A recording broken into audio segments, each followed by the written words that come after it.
Hello.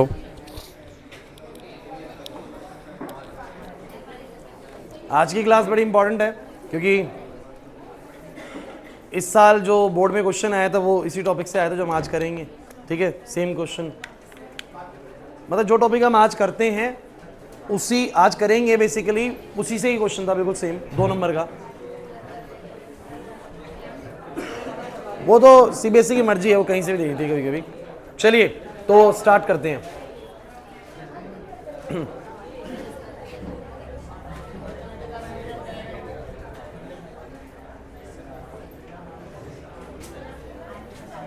देखिए, अब ये सारा कुछ करने के बाद हम आते हैं ऑर्डर पर, ऑर्डर ऑफ रिएक्शन। अब आप लोग ये कहेंगे कि बेसिकली सर देखो, ऑर्डर की बात मैं करने वाला हूं, लेकिन वही बात आती है चैप्टर का। मैंने बोला चैप्टर, पूरा चैप्टर 3 फेजेस में बटा हुआ है। फेजेस कहने का मतलब ये है कि अलग अलग तरह की चीजें डिस्कस होती है। पहला जो फेज है ना, वो रेट ऑफ रिएक्शन को लेके बात कर रहा है, rate of reaction, rate law expression, फिर ऑर्डर, फिर मॉलिक्यूलैरिटी, एंड देन ये खत्म होता है। सेकंड फेज कुछ और चीजें डील करता है और थर्ड फेज कुछ और चीजें डील करता है। ठीक है, तो चैप्टर 3 भाग में बटा हुआ है, ये समझ लीजिए। और पहला भाग हम आज खत्म करेंगे। तो अगर आपने शुरू से चैप्टर को अटेंड करा हुआ है तो बहुत बढ़िया समझ में आएंगी चीजें, बिकॉज अब ऑर्डर, मॉलिक्यूलैरिटी सब कुछ पुरानी चीजों से रिलेट होएगा जो हमने पहले पढ़ा हुआ है। तो अगर क्लासेस नहीं ली हैं, बीच में कोई छोड़ रखी है, मुझे नहीं पता किसने किसने बीच में छुट्टी करी थी, तो उसको तो दिक्कत आएगी। वो अगली क्लास से कोशिश करेगा तो उसको अगली क्लास से बिल्कुल बढ़िया समझ में आ जाएगा, बिकॉज अगली क्लास से नया फेज स्टार्ट होगा। बट अगर पिछला करा हुआ है तो कोई दिक्कत नहीं है, सारी बात समझ में आ जाएगी। मैंने अब तक आप लोगों को इस चैप्टर के अंदर 2 बड़ी जरूरी चीजें कराई हैं। एक तो किसी रिएक्शन की रेट कैसे लिखते हैं, याद है कैसे लिखते हैं, बताना जरा। अगर रिएक्टेंट से प्रोडक्ट कोई रिएक्शन चल रही है तो बताओ इस रिएक्शन की रेट क्या होगी? Change in the concentration of reactant with respect to, और change in the concentration of product with respect to. किसी रिएक्शन की स्पीड का अंदाजा इसी बात से लगेगा कि उसकी प्रोडक्ट की कंसंट्रेशन में कितना तेजी से बदलाव आ रहा है या उसकी रिएक्टेंट की कंसंट्रेशन में कितना तेजी से बदलाव आ रहा है, इसी बात से पता लगेगा। ये हमारा टॉपिक नंबर 1 था। टॉपिक नंबर 2 जो है हमारा, वो था रेट लॉ एक्सप्रेशन, जिसपे हमने बहुत काम कर लिया 2 क्लासेस। और रेट लॉ एक्सप्रेशन ये कहता है कि मान लीजिए कि कोई भी रिएक्शन आप लोग लिख रहे हैं, A B B give rise to C C और डी डी, तो जो इस रिएक्शन की रेट होगी वो अपने रिएक्टेंट्स, बच्चों बातें मत करो प्लीज, ए और बी पे कुछ तो डिपेंडेंसी दिखाती होगी। हो सकता है कि ए के साथ वो डायरेक्टली डिपेंडेंसी दिखाती होगी, ए को बढ़ाऊं तो रेट बढ़ रही है, बी को बढ़ाऊं तो रेट बढ़ रही है। हो सकता है इनवर्सली डिपेंडेंसी दिखाती हो कि ए और बी को चेंज करने पर रेट घट भी जाता हो, तो पावर आपको पता है माइनस क्या आती है। यू नो दैट कि रिएक्शन की रेट अपने रिएक्टेंट्स पे कुछ डिपेंडेंसी दिखाएगी। उसकी डिपेंडेंसी लेकिन कैसी है उसके ऊपर, वो कैसे उसके ऊपर निर्भर करती है, ये पता लगता है उसकी पावर एक्स और वाई से। और ये एक्स और वाई कैसे निकलता है? क्या रिएक्शन को देख के निकाल लेते हो? नहीं सर, ये निकलता है एक्सपेरिमेंटली। हमें कोई एक्सपेरिमेंटल डाटा मिलेगा, उसमें हम देखेंगे कि इन्होंने ए को बदला, स्वयं बातें नहीं, बी को बदला और रेट पे कुछ असर पड़ा, उसके थ्रू हमें आइडिया लगता है कि हमारी रेट जो है वो अपने ए और बी के साथ कितनी डिपेंडेंसी शो कर रही है। और ये सब कुछ समझ में आता है उसकी पावर्स के जरिए। समझ आया ही था ये वाला टॉपिक अच्छे से? तो आप लोगों को 2 टॉपिक मैंने कुल मिला के मेजर तौर पे करवाए हैं, एक ऊपर वाला और एक नीचे वाला। ये वाला टॉपिक सबको क्लैरिटी है इस टॉपिक को लेकर? पहला टॉपिक सिर्फ ये बोलता है कि रिएक्शन की रेट किस बात पे निर्भर करती है, कि प्रोडक्ट की कंसंट्रेशन में कितना चेंज आ रहा है टाइम के साथ, या रिएक्टेंट में कितना चेंज आ रहा है टाइम के साथ। और दूसरे वाली जो रेट लॉ एक्सप्रेशन है वो आपको बताता है कि हमारी रिएक्शन की जो रेट है वो अपने रिएक्टेंट्स ए और बी पे कैसी डिपेंडेंसी शो कर रही है, डायरेक्टली, इनवर्सली, या डिपेंडेंसी शो कर भी रही कि नहीं, पावर 0 आ जाए। इसका क्या मतलब होता है कि रिएक्शन की रेट रिएक्टेंट के साथ डिपेंड कर ही नहीं रही। अब जो मर्जी बदलते रहिए रिएक्टेंट को, रेट पे कोई असर नहीं पड़ेगा। तो मैंने आपको समझा दिया था वो सब कुछ ना। तो अब मैं आपको बताने वाला हूं ऑर्डर क्या होता है। चलिए, आप लोगों के पास कोई रिएक्शन है ए बी बी और सी सी डी डी, तो इस रिएक्शन का रेट लॉ एक्सप्रेशन मुझे बताइए कैसा बनेगा। कि चेयर है वैसे यहां पर, बाहर ही रख दो उसको। मैं, क्या नाम है, कार्तिक, यहीं बैठ जा।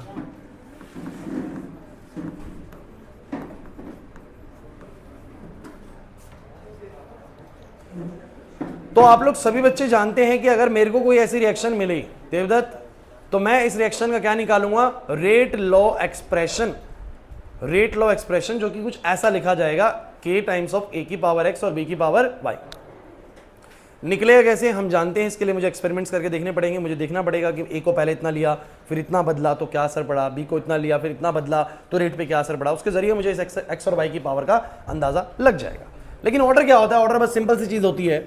अगर मैं इस रिएक्शन का ऑर्डर पूछूं ना तो आपको कुछ नहीं करना, जो ये पावर है बस इनको जोड़ देना है, जो ये पावर है बस इनको जोड़ देना है। तो मतलब कि जो ऑर्डर है वो x प्लस वाई है, ऑर्डर है जो वो x प्लस वाई है और कुछ नहीं है, बस सिंपल।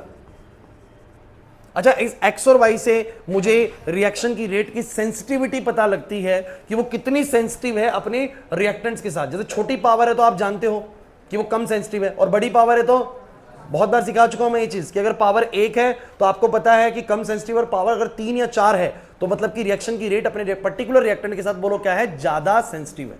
थोड़ा सा भी चेंज करूंगा अगर बड़ी पावर है तो बहुत बड़ा बदलाव लेके आएगी उसके अंदर। क्लियर होता है कि नहीं होता ये चीज? तो आपको ऑर्डर में कुछ नहीं करना, बस एक्स और वाई को जोड़ देना है। This is the order of the reaction. Finish. ठीक है, क्वेश्चन करने हैं, ट्राई कर लो। लास्ट क्लास मैंने हालांकि बता दिया था तुम लोगों को शायद ये चीज। तो मैं एक तरफ पीडीएफ ओपन कर लेता हूं वैसे।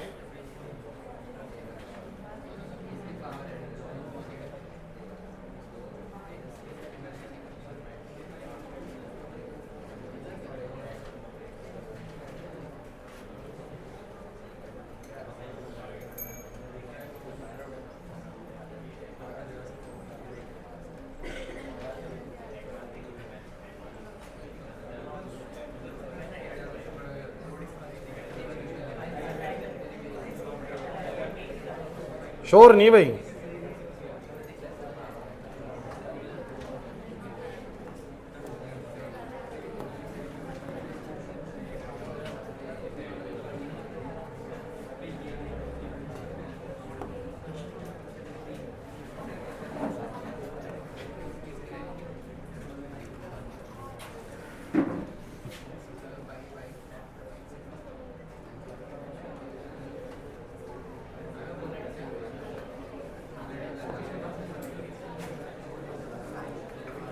अनिका, अभी कुछ ज़्यादा बताया नहीं है, सब कुछ जो पहले से पढ़ा रखा है वही थोड़ा सा रिवाइज करा है कि हम लोगों ने ये दो चीज़ें करी है, एक रेट और एक रेट लॉ एक्सप्रेशन। ठीक है? हाँ भाई, क्लास बोर्ड पे तो आपको ध्यान देना है एक क्वेश्चन पे जो मैं दे रहा हूं आपको। चलिए ये देखिए, यहां पर एक टॉपिक नजर आ रहा होगा आप लोगों को, ऑर्डर ऑफ रिएक्शन, और बहुत सिंपल सी चीज बोलता है, it is defined as the, पढ़ लीजिए क्या लिखा हुआ है, पढ़ लीजिए। It is defined as the sum of the powers of the concentration of the reactants. जो रिएक्टेंट्स की पावर है उनका बोलो क्या, सम। इसी को बोलो क्या बोलते हैं, ऑर्डर बोलते हैं। एक तरीके से ये समझ जाइए कि एक्स और वाई क्या बताते हैं, सेंसिटिविटी का अंदाजा देते हैं कि रिएक्शन की जो रेट है वो ए के साथ कितनी सेंसिटिव है, बी के साथ कितनी सेंसिटिव है, और दोनों को जोड़ दूंगा तो रिएक्शन की ओवरऑल सेंसिटिविटी के बारे में पता लगेगा। ओवरऑल, जैसे कि मान लो ओवरऑल नंबर बहुत बड़ा आ रहा है, मान लो एक्स और वाई को जोड़ के 5 आ रहा है, इसका मतलब पावर बढ़ी रही है। पावर कैसी रही है, बड़ी। इसका मतलब इस रिएक्शन की रेट अपने रिएक्टेंट्स के साथ बोलो क्या है, बहुत सेंसिटिव है। अगर पावर छोटी आ रही है दोनों का सम करने के बाद, क्या आ रही है, छोटी, इसका मतलब कि रिएक्शन की रेट जो है वो अपने रिएक्टेंट्स के साथ उतनी सेंसिटिव नहीं है। सेंसिटिविटी का आइडिया लगता है और बहुत सिंपल सी चीज है बच्चों, एकदम समझ में आता है। तो कुछ नहीं करना, ऑर्डर होता है एक्स प्लस वाई। जल्दी से मुझे बताओ इस रिएक्शन का ऑर्डर क्या होगा पहले वाले का। क्वेश्चन नंबर 9 है, रेट दिया हुआ है के बराबर में NO की 2, O2 की -3/2। सभी बच्चे मुझे बताओ ऑर्डर कितना आएगा, 2 जमा में तो 2 -3/2 बनेगा, तो 4 -3/2 1/2 आ जाएगा। इसको बोल भी सकता हूं मैं, इसका हाफ ऑर्डर रिएक्शन। कैसी रिएक्शन बोलो? अच्छा, इससे किसी बच्चे को कोई दुविधा तो नहीं कि पावर 2 का क्या मतलब है? पता है सर।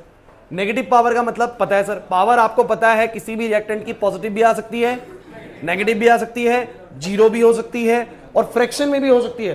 फ्रैक्शन में भी हो सकती है, उसका कोई दिक्कत नहीं है बच्चों, कैसी भी हो सकती है। ठीक है, अब सुन लो मेरी बात, चलो जल्दी बोलना शुरू कर दो यार। इसका ऑर्डर बोलो कितना, 3 - 1 कितना बोलो, 2। इस सेक्शन का पूरा ऑर्डर बोलो, हाफ और हाफ।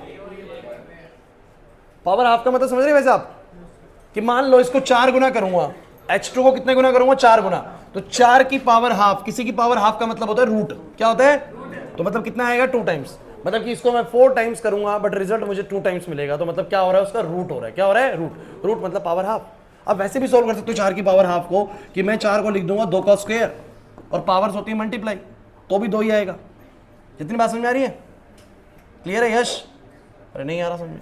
ठीक है, तो मेरा बस कहने का सिर्फ इतना सा मतलब है, ऑर्डर क्या होता है, पावर्स का सम ही ऑर्डर होता है। कहानी खत्म करें ऑर्डर की, आगे बढ़ा जाए। चलिए, तो यहां पर क्या लिखा है नोट में, मैंने कुछ बड़ी इंपॉर्टेंट चीज लिखी है, that X and Y indicates how sensitive the rate when the concentration of A and B changes, कि रिएक्शन की रेट कितनी सेंसिटिव है अपने रिएक्टेंट्स की कंसंट्रेशन के साथ, कि जब ए और बी को चेंज करेंगे तो रिएक्शन की रेट पे क्या असर पड़ेगा। इससे इस चीज का आइडिया लग जाता है, किससे बोलो, एक्स और वाई से, एक्स और वाई से। जैसे तुम्हें पावर पता हो तो तुम्हें एकदम पता लग जाएगा, इसको बदलूंगा तो क्या असर पड़ेगा, इसको बदलूंगा तो क्या असर पड़ेगा। क्लियर होता है कि नहीं होता? तो ये तो मैं पहले तुम्हें समझा चुका हूं। चलिए अब यहाँ पर देखिए 2 तरह की रिएक्शन दिख रही हैं। चलिए इस टॉपिक को भी समझते हैं। इस टॉपिक में हम सीखेंगे टाइप ऑफ रिएक्शंस। बच्चों 2 तरह की रिएक्शंस होती हैं हमारे आसपास, एक होती है एलिमेंट्री रिएक्शंस, एक होती है, बातें नहीं करेंगे, कुछ नया पढ़ रहे हैं अब, एलिमेंट्री रिएक्शन और कॉम्प्लेक्स रिएक्शन। एलिमेंट्री, फिर वही बात आती है, एलिमेंट्री हमेशा एक ऐसी चीज होती है जो बिल्कुल बेसिक होती है। तो एक ऐसी रिएक्शन जो सिर्फ एक ही स्टेप में खत्म हो जाए, मतलब कि ए और बी मिला और क्या बन गया, सी।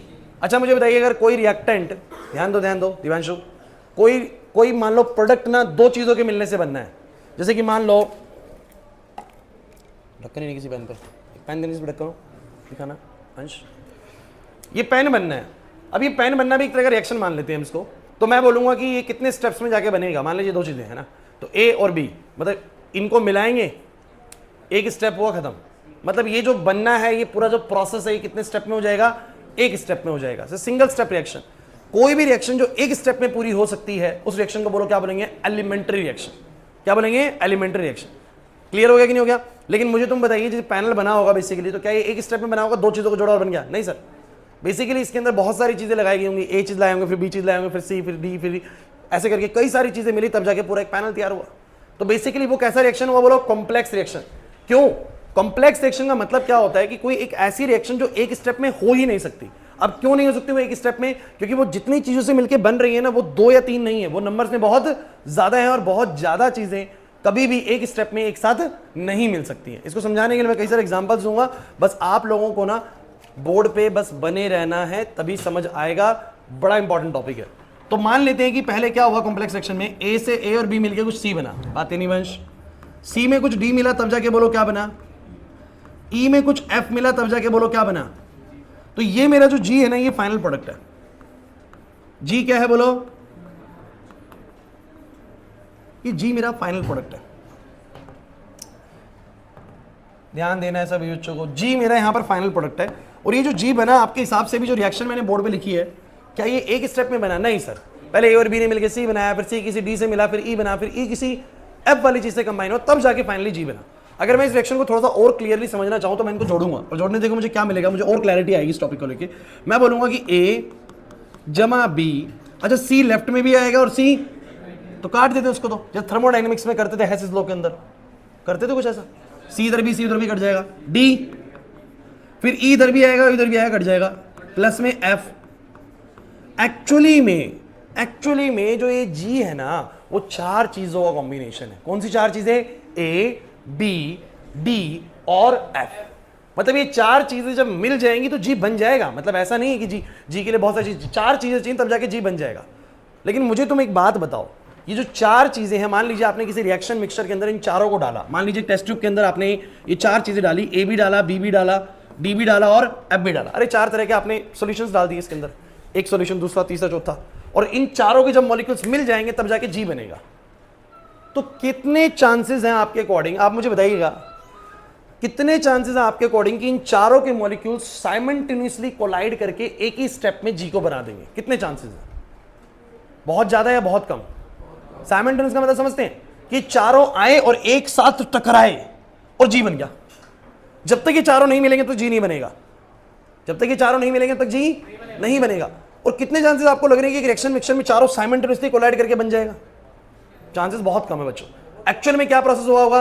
हो सकता है पहले ए और बी मिल गया, ए और बी मिलके बोलो क्या बन गया? सी। क्या बन गया? सी। फिर सी किसी डी से टकराया, क्या बन गया? ई जैसी कोई चीज, और फिर ई एफ से मिला, तो फाइनली चारों चीजें मिल गई और फाइनली बोलो क्या बन गया? जी। लेकिन ये जो काम हुआ, क्या ये एक स्टेप में हुआ? नहीं सर। कितने स्टेप में हुआ? 3 या 4 या कितने भी स्टेप्स लग सकते हैं, डिपेंडिंग कि वो चारों आगे कब मिल गए एक दूसरे से। लेकिन मुझे बताओ अगर सिर्फ दो ही स्पीशीज होती, कितनी स्पीशीज बोलो, दो, ए और बी, तो फिर तो वो एक ही बारी में टकराते और काम पूरा हो जाता, बिकॉज उनको किसी सी चीज की या डी चीज की जरूरत ही नहीं है, क्योंकि वो दो चीजों से मिलकर बनने वाला है। समझ में आ रहा है कि नहीं आ रहा? तो दो ही रिएक्टेंट अगर मिल रहे हैं तो हम बोल सकते हैं रिएक्शन एक स्टेप में खत्म हो सकती है। अगर रिएक्शन एक स्टेप में खत्म हो रही है तो कौन सी रिएक्शन है बोलो? Elementary reaction. लेकिन अगर किसी प्रोडक्ट को बनने के लिए कई सारे रिएक्टेंट्स की जरूरत पड़ती है तब जाके वो बनता है, तो वो काम एक स्टेप में हो ही नहीं सकता, वो काम कई स्टेप्स लेगा, और ऐसी रिएक्शन को बोलो हम क्या बोलते हैं फिर? Complex reaction. नहीं आई मेरी बात समझ में? ये कुछ वैसे ही समझ लीजिए कि चार दोस्तों ने मिलने का प्लान बनाया कि भाई आज शाम को मिलेंगे, पार्टी करेंगे और जेएमएस के बाहर मिलेंगे यहाँ पर, तो कितने चांसेस है कि वो चारों बच्चे, उन्होंने टाइम भी भले ही रखा कि 6 बजे मिलेंगे, आपको क्या लगता है कितने चांसेस है कि चारों एक साथ बिल्कुल जेएमएस के आगे खड़े हो गए आके? बहुत कम चांस है। जनरली ऐसा ही होगा कि पहले कोई एक दोस्त आया, फिर कोई दूसरा आ गया, दो तो मिल गए, फिर तीसरा आया, फिर चौथे का वेट कर रहे हैं, फिर चौथा आया, फिर जाके भैया चारों बैठे गाड़ी के अंदर निकल गए। तो रिएक्शन तब पूरी हुई जब उन्होंने कई स्टेप्स में काम हुआ। एक बारी में सारा काम हो जाएगा इसके चांसेस बहुत कम है। समझ आया कि नहीं आया? सेम, अरे बच्चों प्लीज, सेम आपके घर में कोई रिएक्शन समझ लीजिए, मान लीजिए आप चाय बना रहे हैं। अब चाय का बनना भी एक कॉम्प्लेक्स प्रोसेस है। आपने चाय बनाने के लिए कुछ इंग्रेडिएंट्स डाले, जैसे पानी डाला, चाय पत्ती डाली, चीनी डाला, दूध डाला, अदरक डाली, 4-5 चीजें हैं। क्या लगता है कि जब रिएक्शन अंदर चलती होगी, सारे मिलेंगे तभी जाके वो जी प्रोडक्ट यानी चाय बनेगा?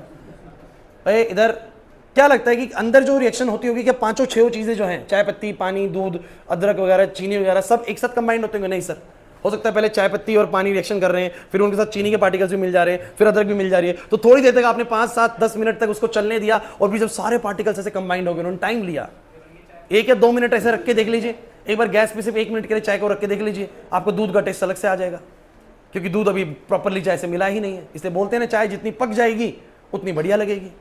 तो चाय बनाने सीख गए हम, है ना? जितनी ज्यादा देर के लिए चाय को पकाएंगे उतना बढ़िया। रीजन क्या? क्योंकि जितनी ज्यादा देर चाय पकेगी उतने ज्यादा चांसेस है कि सारे इंग्रेडिएंट्स एक दूसरे से क्या हो चुके होंगे? मिक्सअप हो चुके हैं। आपने वो टाइम दे दिया रिएक्शन को होने के लिए। ऐसी रिएक्शन को बोलो क्या बोलेंगे? Complex reaction. The reaction which can not be happened in only in one step, it can take few steps to complete, इसको बोलते हैं कॉम्प्लेक्स रिएक्शन। और एक ऐसी रिएक्शन जो सिंगल स्टेप में कंप्लीट हो जाएगी, इसको क्या बोलते हैं बोलो? Elementary reaction. लेकिन इसके पीछे का लॉजिक आपको पता होना चाहिए कि वो सिंगल स्टेप में क्यों नहीं हो पा रही है। अब मैं तुम्हें बोलूं, अरे बातें नहीं भाई, अगर एक रिएक्शन, इधर बच्चों, मान लो कि एक प्रोडक्ट तुम्हारा बनना है इन सबके मिलने से, आई प्रोडक्ट बनना है इन सबके मिलने से, कितने चांसेस है कि एक स्टेप में काम हो जाएगा? मतलब आप लोग एक मिक्सचर के अंदर इन सबको मिला दीजिए, 8 चीजों को मिला दीजिए, और सोचिए तुम्हारे को आई मिलना चाहिए, जब 8 मिल जाएंगे तो क्या लगता है कि उस मिक्सचर में 8 एक बारी में साइमल्टेनियसली मिल पाएंगे? नहीं मिल पाएंगे सर।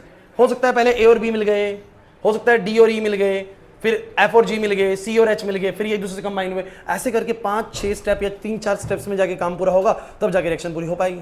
तो इसको बोलेंगे कॉम्प्लेक्स रिएक्शन। आई तो तभी बनेगा जब सारे कंबाइन हो जाएंगे, और सारे कंबाइन एक साथ नहीं होंगे। पहले कोई 2 कंबाइन होंगे, फिर कोई 2 कंबाइन होंगे, हाँ 3 भी कंबाइन हो सकते हैं एक साथ, फिर कुछ बन गया, लेकिन फाइनली जब 8 कंबाइन हो जाएंगे तब जाके बोलो आपको क्या बन जाएगा? आई बन जाएगा। तो मेरे को लगता है इतना काफी आपको समझाने के लिए कि क्या एलिमेंट्री रिएक्शन होती है और क्या कॉम्प्लेक्स रिएक्शन होती है। सबको समझ में आ गई वाली बात? पक्की बात है, क्योंकि अब इससे ही रिलेटेड कुछ और बात भी करने वाले हैं। यूनिट में बाद में आएंगे मॉलिक्यूलैरिटी।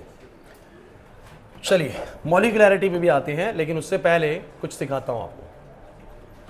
ध्यान से सुनिएगा भाई, कुछ बहुत जरूरी बात आपसे करनी है इसको लेके भी। अब आपके पास है एक एलिमेंट्री रिएक्शन और एक कैसी रिएक्शन है बोलो? Complex reaction.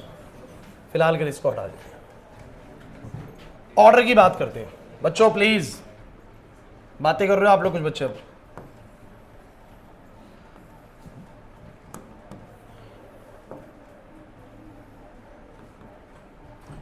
मुझे इस रिएक्शन का ऑर्डर बताना है, एलिमेंट्री रिएक्शन का। ढंग से सुनना भाई, ये इंपॉर्टेंट चीज है। एलिमेंट्री रिएक्शन का मुझे क्या बताना है बच्चों? ऑर्डर। ऑर्डर कैसे पता लगेगा? कौन बच्चा बताएगा? और वो x+y कैसे आएगा जतिन? सर वो तो एक्सपेरिमेंटली करके देखना पड़ेगा कि ए को बदला क्या असर पड़ा रेट पे, बी को बदला क्या असर पड़ा रेट पे, उसके बाद जाके ना एक एक्सप्रेशन तैयार होगा जिसको मैं बोलो क्या बुलाता हूं? Rate law expression. बन तो जाएगा, कोई रॉकेट साइंस तो नहीं है उसके अंदर, बन जाएगा सर, है ना? कैसे बन जाएगा? मैं सर क्या करूंगा? एक्सपेरिमेंट करूंगा। मान लो इसकी 2 आ गई, इसकी 1 आ गई। मैंने एक एक्सपेरिमेंट करके देखा और मेरे को पता लगा कि ए को बदला तो क्या असर पड़ा, बी को बदला तो क्या असर पड़ा, और उसके बाद मैंने एक रेट लॉ एक्सप्रेशन तैयार कर लिया दीपांशु यहाँ पर, और वो रेट लॉ एक्सप्रेशन ऐसा है। तो मुझे बताओ इस रिएक्शन का ऑर्डर कितना आएगा? 3। इस रिएक्शन का ऑर्डर कितना आएगा? 3, क्योंकि 2 और 1 जुड़ के 3 हो जाएगा। एलिमेंट्री रिएक्शन का ऑर्डर निकालना कोई मुश्किल काम नहीं है, बिकॉज एक स्टेप की रिएक्शन है। और किसी भी एक रिएक्शन के लिए मेरे को ऑर्डर बताना है तो मैं बस रेट लॉ एक्सप्रेशन तैयार करूंगा। क्या तैयार करूंगा? Rate law. अब देखो यार, रेट लॉ एक्सप्रेशन आपको आना चाहिए, तब मेरी बातें आपको रिलेट कर पाएंगे। अगर आपको नहीं आता तो फिर तो समझ ही नहीं आएगा मैं क्या बोल रहा हूँ। ठीक है, तो पहले वाली बात समझ में आ गई। लेकिन कॉम्प्लेक्स रिएक्शन तो बच्चों एक स्टेप में हो ही नहीं रही। कितने स्टेप में हो रही है? एक्चुअल प्रोसेस में तो ये कोई एक स्टेप में होती ही नहीं है। ये स्टेप भी लगा, ये स्टेप भी लगा, ये स्टेप भी लगा। अच्छा, ये कोई स्टेप नहीं है, ये तो बस मैं आपको एक ओवरव्यू दिखा रहा हूँ रिएक्शन का कि इन सबके मिलने से ही बना है। एक्चुअली 3 स्टेप में जाके काम हुआ है। और अगर मुझे इस रिएक्शन का ऑर्डर बताना हो तो मैं ये कहूंगा, यहां पर ध्यान दे सब बच्चे, इस रिएक्शन का, पहले वाली रिएक्शन का रेट लॉ एक्सप्रेशन अलग से बन सकता है? बताओ क्या बनेगा? मान लो इसके हिसाब से मैंने बनाया तो कुछ आया 1, इस रिएक्शन के हिसाब से बनाऊंगा तो अलग हो सकता है क्योंकि अगले स्टेप पे भी रिएक्शन है। तो इसके हिसाब से मान लो आया 0, इसके हिसाब से आया 3, इस रिएक्शन के हिसाब से जाऊं तो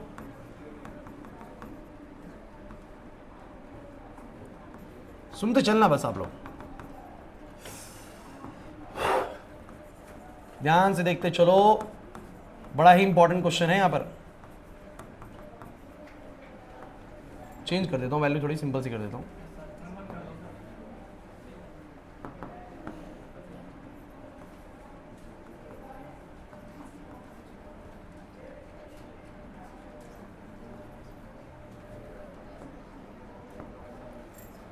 इसमें एक को 1 कर देता हूं, एक को 0 कर देता हूं।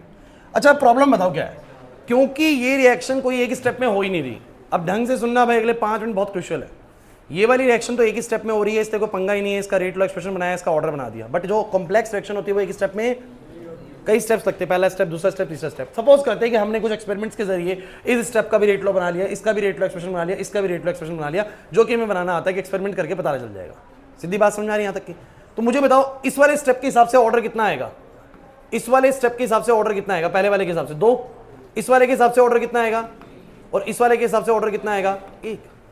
अब तो बड़ी कंफ्यूजन होगी, किसी के हिसाब से, किसी स्टेप के हिसाब से ऑर्डर 2 है, किसी के हिसाब से 3 है, किसी के हिसाब से बोलो क्या है, 1 है। अब मैं क्या आंसर करूं ऑर्डर का? तो कुछ बच्चे कहेंगे सर एवरेज निकाल लो।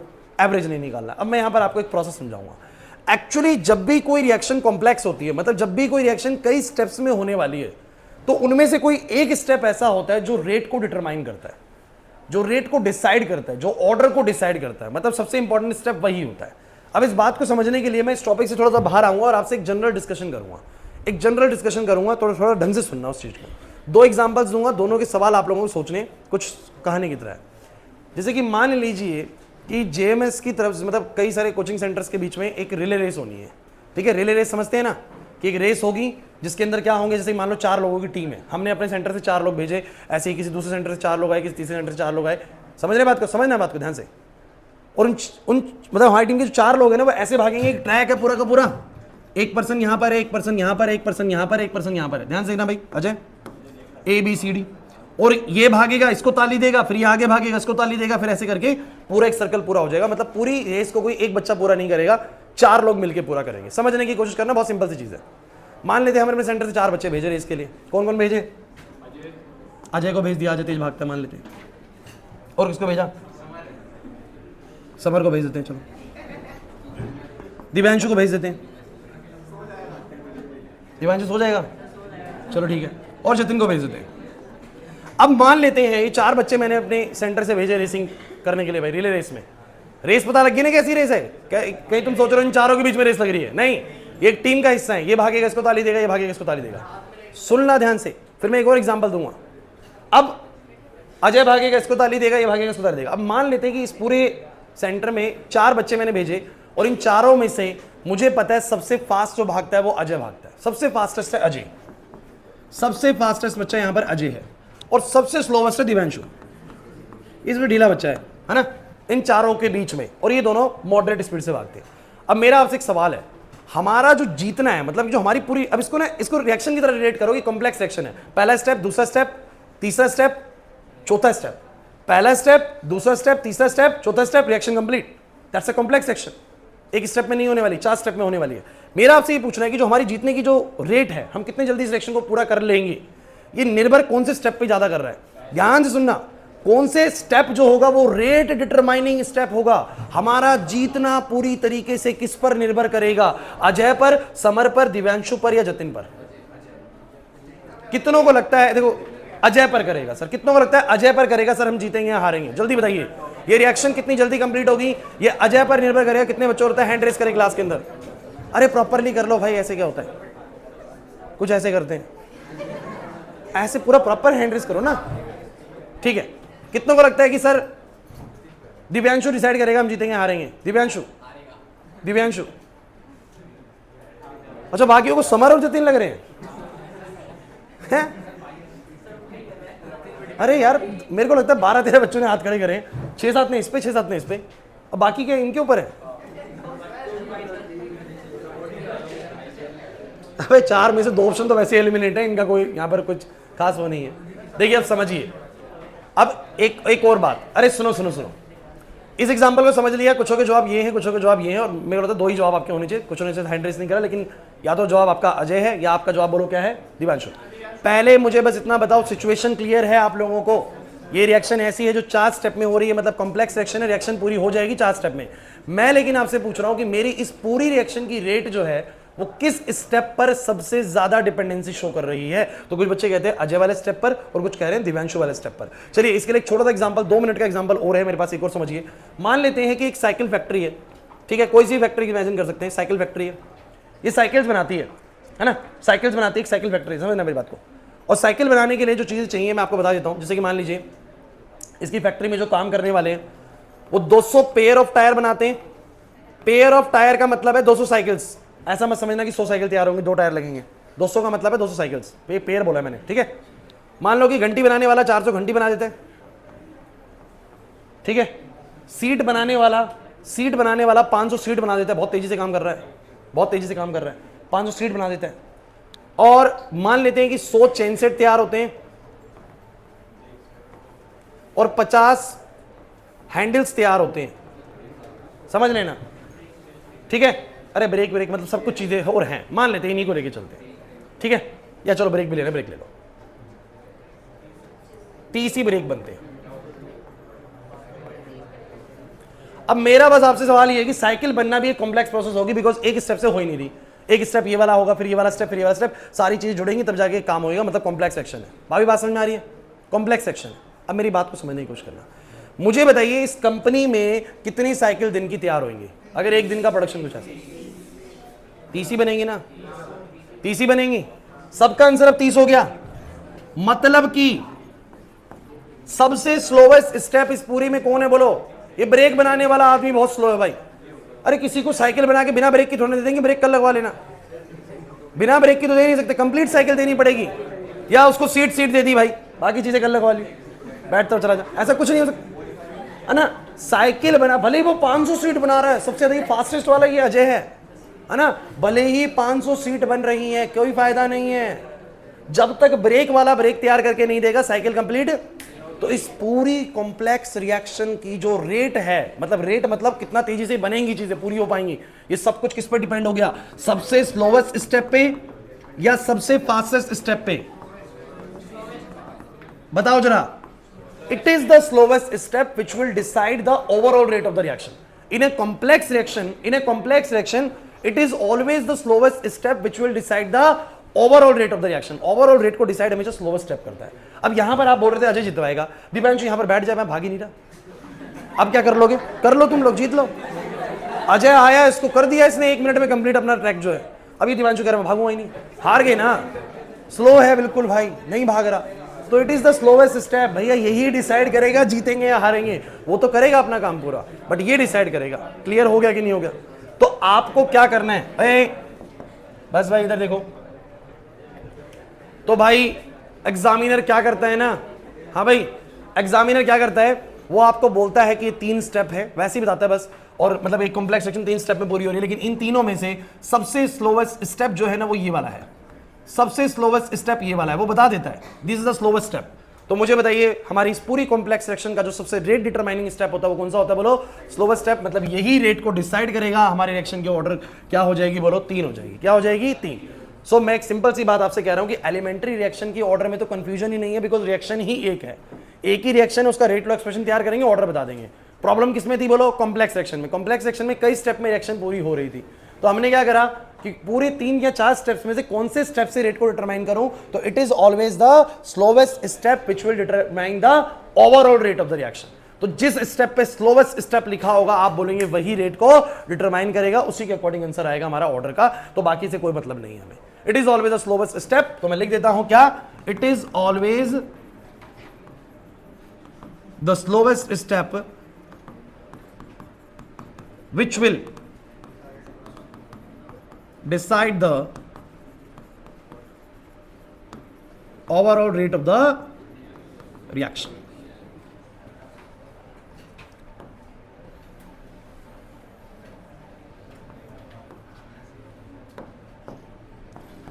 Or we can say that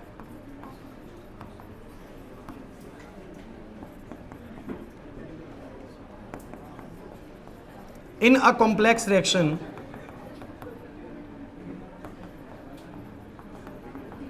slowest step is the rate determining step. मुझे लगता है समझ में आ गया होगा मामला भाई, क्लियर है कि नहीं। सबसे पहले हमने आज क्लास में आते ही क्या शुरू करा है, सुन लीजिए, मैं हल्का सा रिकैप दे रहा हूं जो भी पढ़ा है, क्योंकि ये चीज खत्म हुई है हमारी।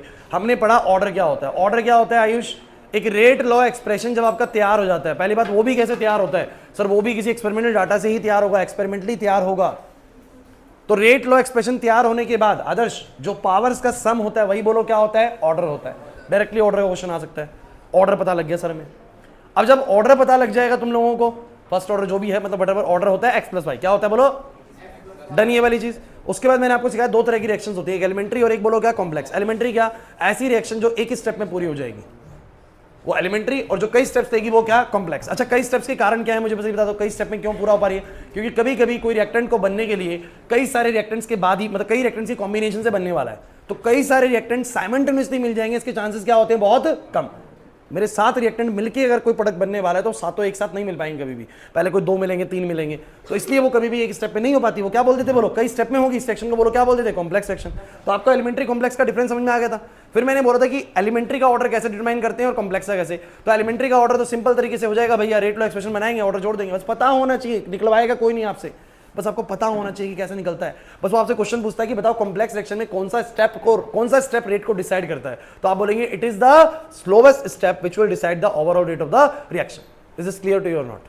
ठीक है, आगे बढ़ा जाए, आगे बढ़ते हैं बच्चों। अब बहुत जरूरी चीज अगली वाली जो है हमारी, वो क्या है, मॉलिक्यूलैरिटी ऑफ रिएक्शन।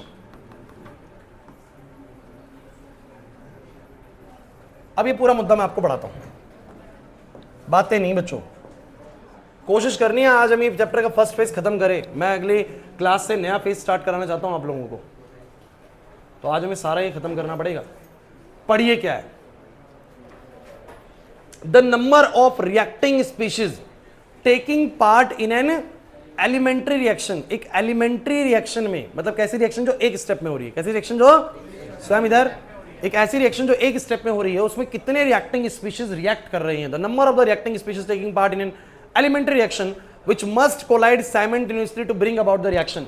भाई इसने एक शब्द यूज किया दिव्यम, व्हिच मस्ट कोलाइड साइमल्टेनियसली, इसका मतलब जिनको सबको एक साथ कोलाइड करना पड़ेगा। मतलब कैसी रिएक्शन होनी चाहिए, एलिमेंट्री। कैसी बोलो, एक ही स्टेप में काम होना चाहिए। अगर कोई रिएक्शन एक ही स्टेप में पूरी हो जा रही है तो जितने भी रिएक्टिंग स्पीशीज ने रिएक्ट करके उस रिएक्शन को दिया है ना, वो उसकी मॉलिक्यूलैरिटी होती है। वो उसकी क्या होती है, जैसे कि सुनिएगा पूरी बात, मुझे बताओ ये काम एक स्टेप में हो जाएगा नहीं हो जाएगा, इसको क्या 2 स्टेप लगने हैं। अरे अकेला एक मॉलिक्यूल है, एक ही मॉलिक्यूल है, टूटा हो गया काम।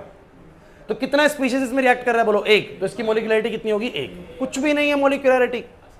मैं बहुत आसान शब्दों में खत्म करूं, किसी भी एलिमेंट्री रिएक्शन में कितने रिएक्टिंग स्पीशीज रिएक्ट कर रहे हैं वो उसकी मॉलिक्यूलैरिटी है। अभी जो मैंने ऊपर लिखा हुआ था ये एलिमेंट्री रिएक्शन है, बताओ कितने रिएक्टिंग स्पीशीज रिएक्ट कर रहे हैं, 2, इसकी मॉलिक्यूलैरिटी 2 है बस।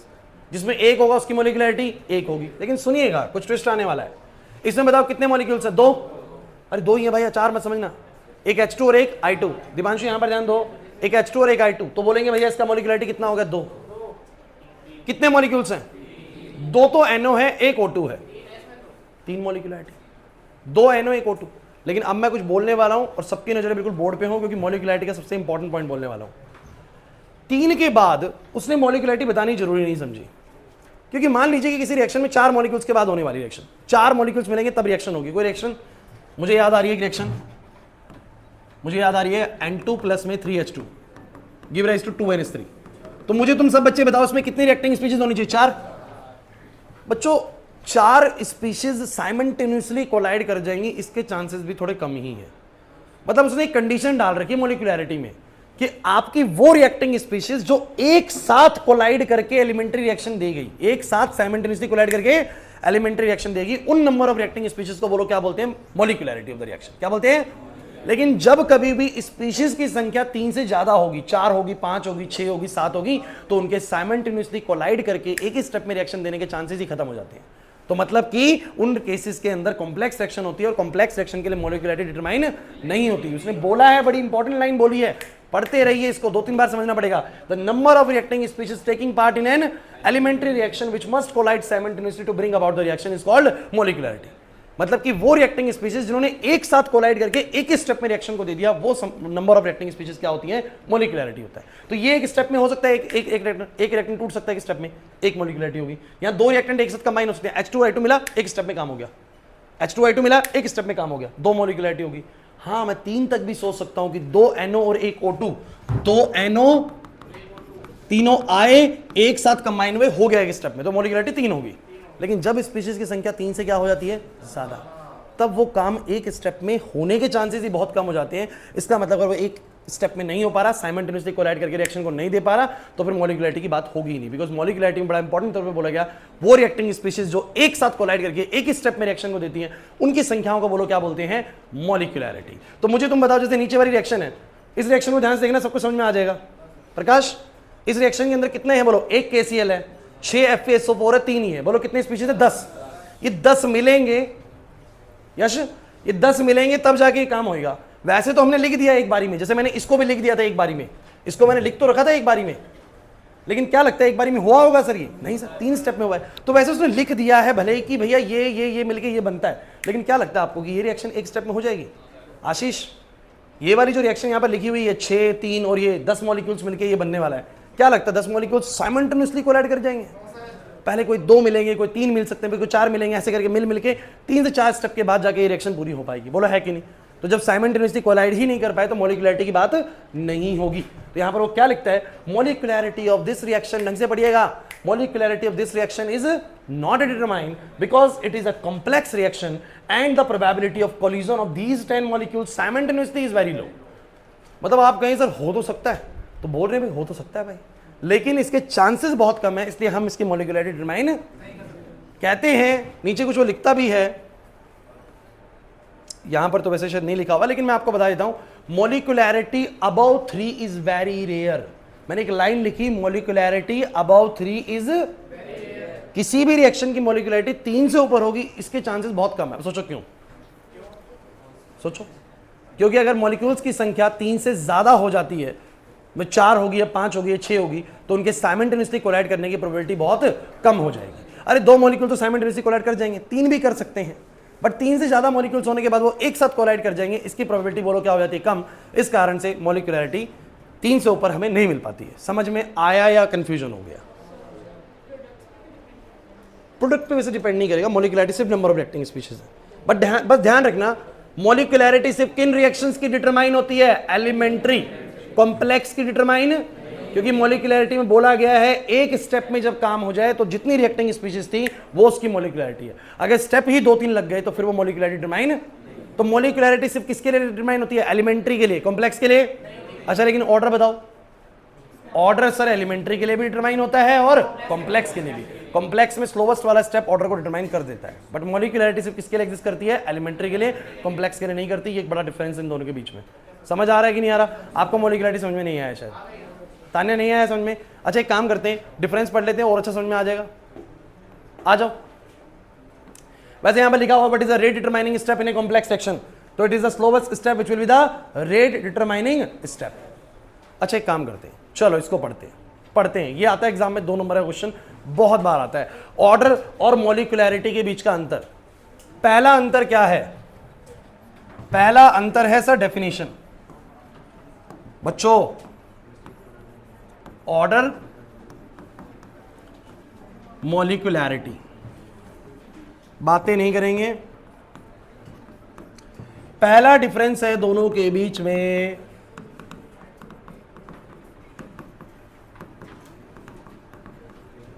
ये मत लिखाना डेफिनेशन, ये अंतर है, डेफिनेशन लिखनी है वहां पर। क्या डेफिनेशन है बताओ? ऑर्डर की डेफिनेशन क्या है? It is defined as a sum of the powers of the reactants concentration in the rate law expression. Rate law expression में जो पावर्स का सम होता है वो क्या होता है? ऑर्डर होता है। और मॉलिक्यूलरिटी क्या होता है? The number of reacting species taking part in an elementary reaction which must collide simultaneously to bring about a reaction is called molecularity. Definition मैंने आपको बता दी दोनों की। अरे नहीं आ रहा समझ में? चलिए दूसरी बात समझते हैं। दूसरी बात समझते हैं सभी बच्चे बोर्ड पर, क्योंकि बहुत जरूरी चीज चल रही है। डेफिनेशन लिख दी दोनों की। ये तो पावर्स का सम होती है, ये डेफिनेशन है। ये वाली क्या होती है? Number of reacting species in an elementary reaction. अब सुनना भाई, ऑर्डर किसके लिए डिटरमाइन होता है? एलिमेंट्री रिएक्शन के लिए भी और कॉम्प्लेक्स के लिए भी। बट मॉलिक्यूलरिटी सिर्फ एलिमेंट्री के लिए डिफाइन होता है, कॉम्प्लेक्स के लिए। तो ये हो गया डिफरेंस नंबर तीसरा वाला दिया हुआ, तीसरे नंबर पे दिया हुआ है। It is determined for both elementary and complex but it is determined only for elementary reaction. Done और नॉट? ऊपर समझिए। आप मुझे बताइए किसी रिएक्शन का ऑर्डर कैसे रिएक्शन को देख के बता सकते हो? ऑर्डर कैसे निकलता है? ऑर्डर निकलता है रेट लॉ एक्सप्रेशन की पावर्स को जोड़ के, और पावर्स निकलती है एक्सपेरिमेंटली। कैसे निकलती है? मतलब कि ऑर्डर एक तरह की एक्सपेरिमेंटल क्वांटिटी है। कैसी क्वांटिटी है बोलो? एक्सपेरिमेंट करने के बाद ही ऑर्डर निकल सकता है, वैसे नहीं निकल सकता भाई ऑर्डर। आपने एक्स और वाई निकालना सीखा है, एक्सपेरिमेंट्स के जरिए ही तो निकला था। बट मॉलिक्यूलरिटी निकालना तो भैया रिएक्शन को देखो, बता दो अपने आप। एक स्पीशीज है, एक होगी मॉलिक्यूलरिटी। दो स्पीशीज है, दो होगी। मतलब it is a theoretical quantity. ये कैसी क्वांटिटी है बोलो? डिफरेंस आना चाहिए। ये एक्सपेरिमेंटल, वो थ्योरेटिकल। ये दोनों के लिए डिटरमाइन होती है एलिमेंट्री कॉम्प्लेक्स, वो सिर्फ किसके लिए डिटरमाइन होती है? एलिमेंट्री। नेक्स्ट सर, ऑर्डर की वैल्यू सुन लीजिए। आपने जो ऊपर पावर पढ़ी थी ऑर्डर वाली, ऑर्डर कैसे कैसा होता है? जीरो भी होता है, पॉजिटिव भी होता है, नेगेटिव भी होता है, फ्रैक्शन में भी होता है। क्या भूल गए? रेट लॉ एक्सप्रेशन में पावर पॉजिटिव भी आ सकती है, नेगेटिव भी आ सकती है, जीरो भी आ सकती है, फ्रैक्शन भी आ सकती है। बट मॉलिक्यूलरिटी क्या होता है? Number of reacting species. या तो एक होगा, या दो होगा, या तीन होगा। क्या माइनस में स्पीशीज हो सकती हैं? क्या फ्रैक्शन में स्पीशीज हो सकती है? कि आधी स्पीशीज नहीं हो सकती सर, जीरो स्पीशीज नहीं हो सकती सर। तो मॉलिक्यूलरिटी हमेशा मतलब कि बोल सकते हैं कि नेगेटिव तो हो ही नहीं सकती, नेगेटिव तो हो ही नहीं सकती। वो नेगेटिव भी हो सकता है, फ्रैक्शन भी हो सकता है, पॉजिटिव भी हो सकता है, जीरो भी हो सकता है। बट ये ना जीरो हो सकता, ना बेसिकली नेगेटिव हो सकता। समझ में आ रहा है कि नहीं आ रहा? फ्रैक्शन में भी नहीं हो सकता। मॉलिक्यूलरिटी हमेशा एक दो तीन, मतलब कि एक नेचुरल नंबर लेगा। क्या लेगा बोलो? Natural number. तो ये इनके डिफरेंसेस हैं। जतिन नहीं आया समझ में? बहुत सिंपल सी चीज है। जिस बच्चे को ऑर्डर और मॉलिक्यूलरिटी समझ आ गया ना, वो डिफरेंस अपने आप लिख आएगा पेपर के अंदर, क्योंकि उसको एक बात तो पता है कि डेफिनेशन क्या लिखनी है मुझे। रेट लॉ एक्सप्रेशन में पावर्स का सम ऑर्डर है, और number of reacting species taking part in an elementary reaction, वो सर मॉलिक्यूलरिटी है। ऑर्डर एक एक्सपेरिमेंटल क्वांटिटी है और मॉलिक्यूलरिटी एक थ्योरेटिकल क्वांटिटी है। फिर ऑर्डर जो है वो एलिमेंट्री और कॉम्प्लेक्स दोनों के लिए डिफाइन होता है, बट मॉलिक्यूलरिटी सिर्फ और सिर्फ एलिमेंट्री के लिए डिफाइन होती है। फिर ऑर्डर की वैल्यू पॉजिटिव, नेगेटिव, फ्रैक्शन कुछ भी हो सकती है सर, बट मॉलिक्यूलरिटी सर सिर्फ पॉजिटिव भी हो सकती है, और एक नंबर होगी नेचुरल नंबर 1 2 3 में से कुछ। बट आप बोल सकते हो it can never be negative value, बस बोल सकते हैं। ये डिफरेंस है इसका। क्लियर हुआ कि नहीं हुआ? अरे समझ आया? अब यहां से चैप्टर का सेकंड फेज स्टार्ट होता है। अभी खत्म नहीं हुई आज की क्लास, कहीं बैकपैक कर लो, अभी बची हुई चीजें। लेकिन यहां से चैप्टर का सेकंड फेज स्टार्ट होता है। ये गलती से हेडिंग यहां डल गई, यहां डालनी थी। चलो समझ में आ गया यहां तक का? ये सब आप थ्योरी पढ़ेंगे, आपको समझ में आ जाएगा, वो दिक्कत वाली बात नहीं है। अब आते हैं एक और जरूरी चीज पे। आ जाइए, बची हुई हैं छोटी छोटी चीजें बीच में। मेन तौर पर मामला खत्म हुआ है। मेन तौर पर क्या है? इधर भाई बातें नहीं प्लीज। फर्स्ट फेज की 4 चीजें अगर आप लोगों को अच्छे से आती हैं तो पेपर में क्वेश्चन नहीं रुकेगा, मैं आपको बता रहा हूं। 4 चीजें क्या? पहली चीज, रिएक्शन की रेट कैसे निकलती है sir? By considering the change in the concentration of reactant with respect to time, और by considering the change in the concentration of product with respect to time. Second मैंने आपको सिखाया था रेट लॉ एक्सप्रेशन। तीसरा सिखाया order, उसी expression के अंदर पावर को जोड़ दीजिए, क्या आ जाएगा? ऑर्डर। और चौथी चीज मैंने आप लोगों को सिखाई मॉलिक्यूलरिटी। ये 4 चीजें फर्स्ट फेज में। अब बीच में छोटी मोटी बातें हैं, वो मैं आपको और क्लियर करता हूं, वो भी करनी जरूरी है। आइए समझते हैं। हमने बात नहीं करी रेट कांस्टेंट की। सुनिए बच्चों, शोर नहीं भाई। आप मुझे बताओ, आपने रेट क्या पढ़ा है? रेट लॉ एक्सप्रेशन के, लेकिन ये भी बताने से पहले कुछ और बताना पड़ेगा। आ जाओ,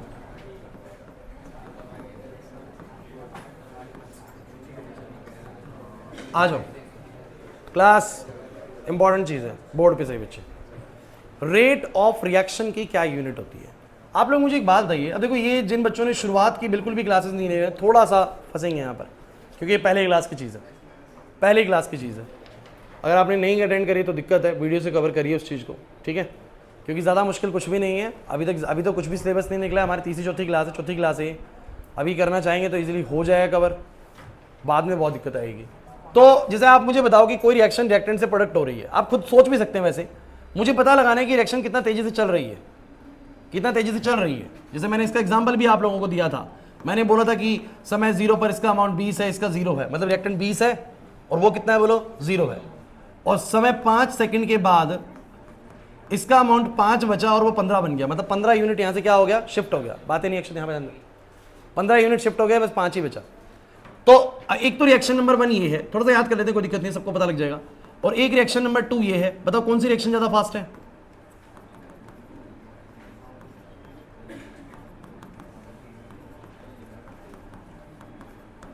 कौन सी रिएक्शन ज्यादा फास्ट है?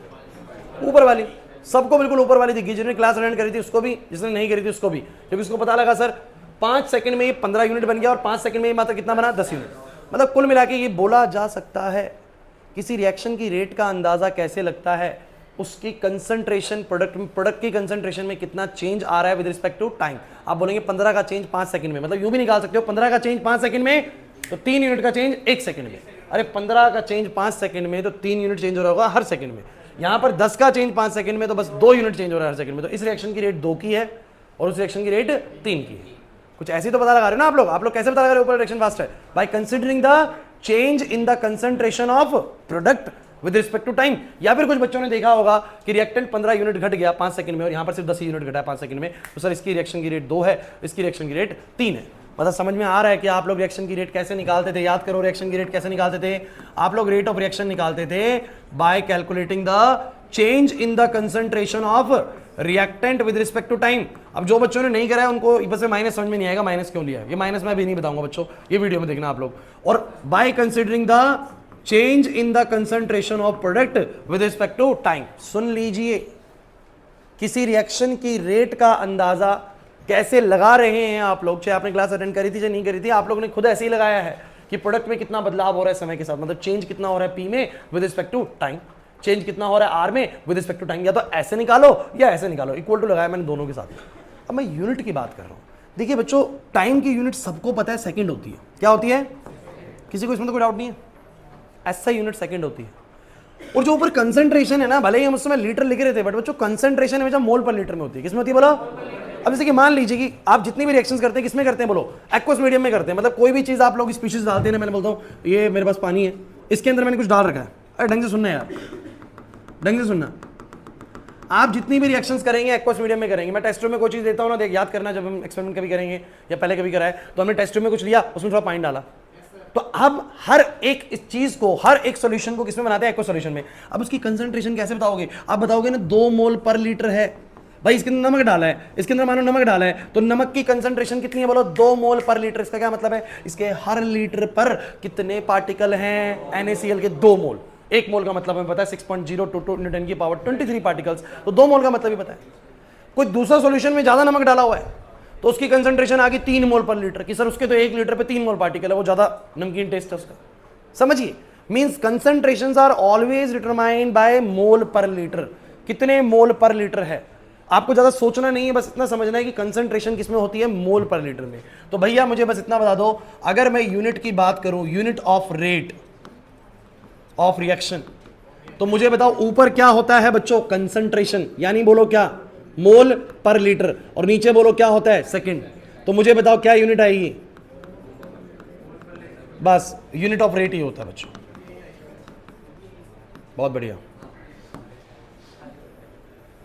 मोल पर लीटर पर सेकंड। किसी को कोई डाउट है तो मुझे बता दो भाई। मोक्षा नहीं आया समझ में? Concentrations are always taken in mole per litre, time is taken in second, तो मोल पर लीटर पर सेकंड। आगे से किसी भी रेट का आंसर लिखेंगे तो हमेशा किसमें लिखेंगे? मोल पर लीटर पर सेकंड में। वो आपको क्वेश्चन भी ऐसे देगा कि इसकी कंसंट्रेशन 0 मोल पर लीटर से 15 मोल पर लीटर होगी, तो आप बोलेंगे चेंज कितने का हो गया? 15 - 0, यानी 15 मोल पर लीटर का चेंज। टाइम कितना? 5 सेकंड। तो ऊपर आएगा 15 मोल पर लीटर, नीचे 5 सेकंड, तो यार कटने के बाद कितना आएगा बोलो? 3 मोल पर लीटर। कुछ नहीं है, सिंपल सी बात है, बस यूनिट समझनी थी। आगे समझ में यूनिट। अब अगली चीज सुनो, सुनते चलो बस। अभी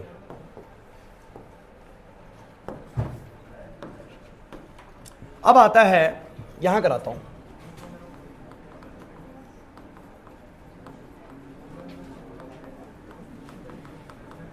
यूनिट ऑफ रेट कांस्टेंट, बच्चों बातें नहीं please. Unit of rate constant, rate constant की यूनिट क्या होगी, यानी के की। अब तक इसकी बात ही नहीं करी थी हमने रेट कांस्टेंट की ना, तो आइए समझते हैं थोड़ा सा इसको भी। रेट किसके बराबर होती है बोलो, के। मैं कोई रिएक्शन लिख देता हूं, ए ए बी बी। अब मुझे तुम सब बच्चे बताओ रेट किसके बराबर होती है, के। ढंग से सुनना भाई, ढंग से सुनना सभी बच्चे। मुझे तुम ये बताओ के किसके बराबर होगा,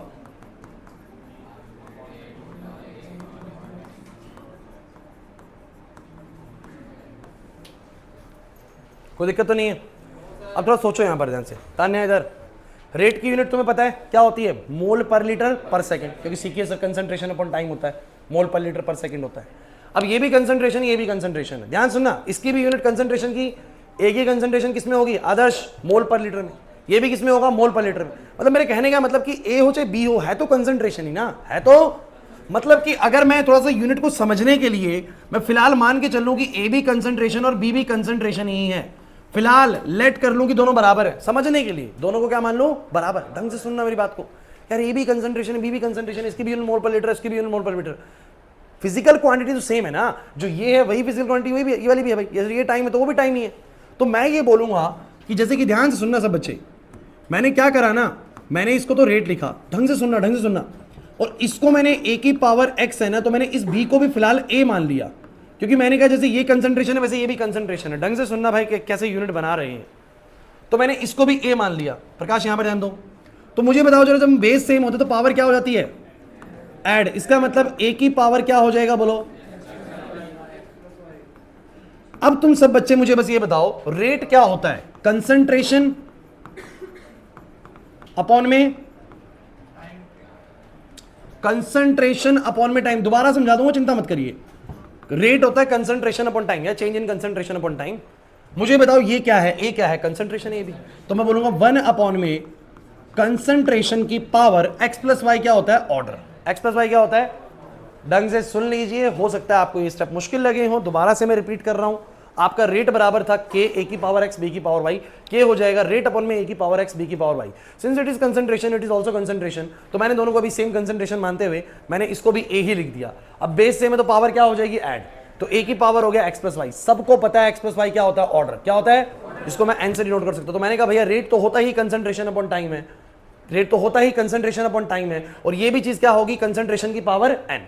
अब कुछ नहीं है, अब गेम बड़ा सिंपल सा है। मान लीजिए उसने बोला कि एक रिएक्शन जीरो ऑर्डर है। कैसी है बोलो, ढंग से सुनना, एक बड़ी इंपॉर्टेंट चीज पता लगने वाली है। अच्छा, जीरो ऑर्डर रिएक्शन का मतलब एन की वैल्यू कितनी है बोलो, जीरो। मुझे बताओ अगर एन की वैल्यू जीरो है तो रेट कांस्टेंट की यूनिट क्या आएगी। सब बच्चे बताओ रेट कांस्टेंट की यूनिट क्या आएगी। सोचो सोचो, अगर एन जीरो हो गया बच्चों, एन जीरो हो गया तो किसी की भी पावर जीरो क्या होता है, 1। तो ये तो खत्म। तो यूनिट आएगी कंसंट्रेशन अपॉन टाइम। कंसंट्रेशन किसमें, मोल पर लीटर, और टाइम सेकंड में, तो ऊपर जाके हो गया मोल पर लीटर पर सेकंड। मतलब जो रिएक्शन रेट की, मतलब जो यूनिट रेट की होती है वही यूनिट आ जाएगी रेट कांस्टेंट की। किसके लिए, जीरो ऑर्डर रिएक्शन के लिए। किसके लिए बोलो सिद्धि, यहां पर जीरो ऑर्डर रिएक्शन के लिए तो सर ये वाली यूनिट आएगी।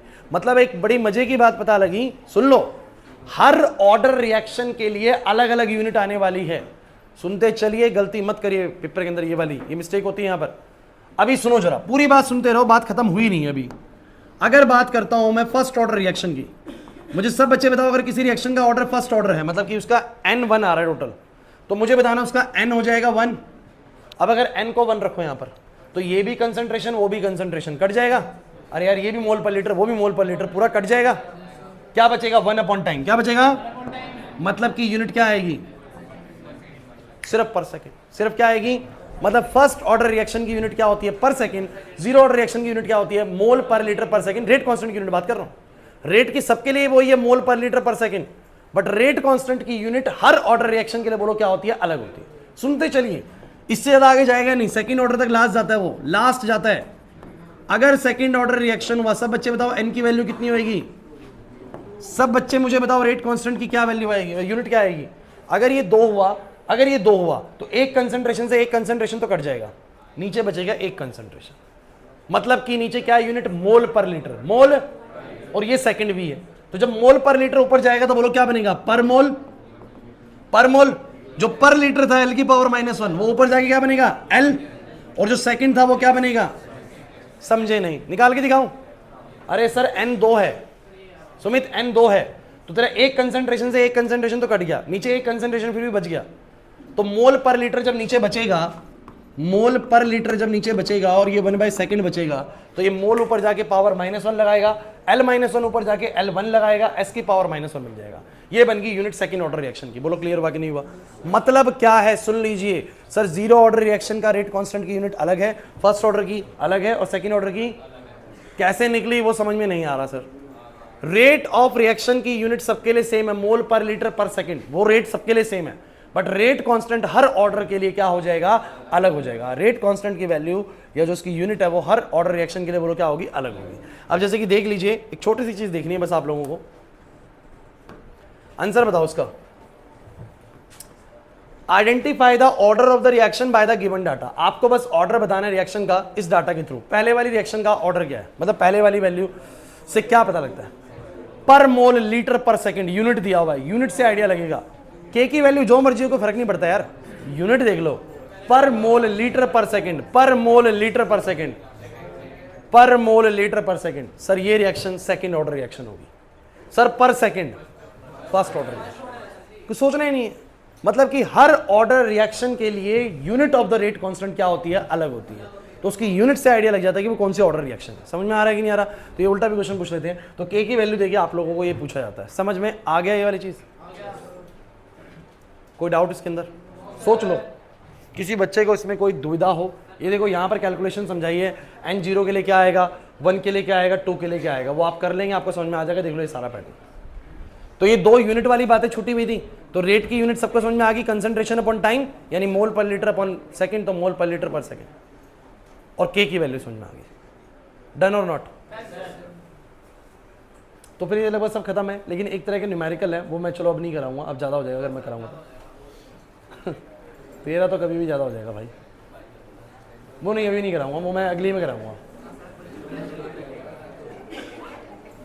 क्योंकि उसमें ज़्यादा समय नहीं लगेगा, वो मुझे 10-15 मिनट लगने। फिर मैं अभी सुनिए, वैसे सेकंड फेज खत्म हो गई है, लेकिन आप लोग पढ़ेंगे तो आपको एक छोटा सा ये ग्राफ दिखेगा, ये ग्राफ अगली में कराऊंगा। और एक तरह के न्यूमेरिकल है छोटे से, वो नहीं बताएं अभी आपको, rate of disappearance, rate of appearance, वो टॉपिक हमारा हो चुका है, तो वो नेक्स्ट में कराऊंगा। मतलब कि लेकिन जितना आज करा पहले वो आना चाहिए। आज क्या क्या करा है भाई, छुट्टी नहीं हुई अभी, 2 मिनट में होगी, सुन लो। चुप नहीं होगा तो करूंगा ही नहीं, बैठे रहो। आज कहां से कराया है? यहां से। अब ये टॉपिक की लिस्ट थोड़ी सी बड़ी कर देते हैं। पहला टॉपिक क्या था बोलो, rate of reaction which can be calculated by considering the change in the concentration of either reactant or product with respect to time. Time के साथ क्या चेंजेस आ रहे हैं रिएक्टेंट और प्रोडक्ट में, उससे उसकी रेट का अंदाजा लग जाता है। रेट लो एक्सप्रेशन आपको ऑलरेडी पता ही है। तीसरी चीज बोलो क्या आ गई, जो कि बोलो क्या होता है, x + y। तीसरी चीज मैंने, चौथी चीज मैंने क्या कराई बोलो, जो कि क्या होती है सर, क्या होती है मॉलिक्यूलरिटी।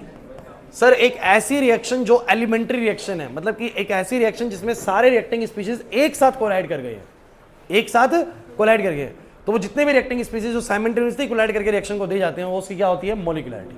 लेकिन मेरा आपसे सवाल रहेगा हमेशा, मैं आपसे क्वेश्चन पूछ सकता हूं कि why molecularity about 3 is very rare. क्यों किसी भी रिएक्शन में मॉलिक्यूलरिटी 3 से ऊपर मिल पाना बड़ा ही मतलब संभव नहीं है, मतलब रेयर मिलता है, कभी कभी मिल सकता है बाई चांस। तो आप क्या बोलेंगे, that when the number of the species in a reaction, मैं लिखवा दूंगा नेक्स्ट क्लास में, कोई दिक्कत नहीं है, when the number of the species in the reaction is more than 3, then the probability that all these species can collide simultaneously is very rare या very low। इनकी प्रोबेबिलिटी बहुत कम होती है, इस कारण से मॉलिक्यूलरिटी 3 से ऊपर नहीं मिलती, क्योंकि मॉलिक्यूलरिटी में कंडीशन लगाया कि सबको एक साथ कोलाइड करना पड़ेगा, तब जो कितने रिएक्टिंग स्पीशीज रिएक्ट कर रहे हैं वो उसकी मॉलिक्यूलरिटी होती है। तो 3 से ज्यादा स्पीशीज होने पर वो एक साथ कोलाइड ही नहीं कर पाते हैं, इस कारण से मॉलिक्यूलरिटी 3 से ऊपर देखने को मिलती ही नहीं कभी भी। क्लियर हो गया कि नहीं हो गया? पक्की बात है, सारा टॉपिक समझ में आ चुका है आज का जितना भी हम लोगों ने करा है, ठीक है। दूसरी चीज, जिस भी बच्चे ने एक आध क्लास बीच में छोटी हुई है ना, छूट गई है, किसी से छुट्टी पे थे आप लोग या कुछ भी रीजन था, नेक्स्ट क्लास छुट्टी मत करना। नेक्स्ट क्लास चैप्टर की सेकंड फेज स्टार्ट होगी, पहली ही क्लास छुट्टी कर ली, मैं बता रहा हूं टोटल गड़बड़ हो जाएगा भाई, बहुत गड़बड़ हो जाएगा। अगली 3 क्लासेस वही चलेगा सेकंड फेज, तो छुट्टी मत करना, अगली क्लास बहुत इंपॉर्टेंट है। आज के लिए इतना ही बच्चों, जा सकते हैं आप लोग। हाँ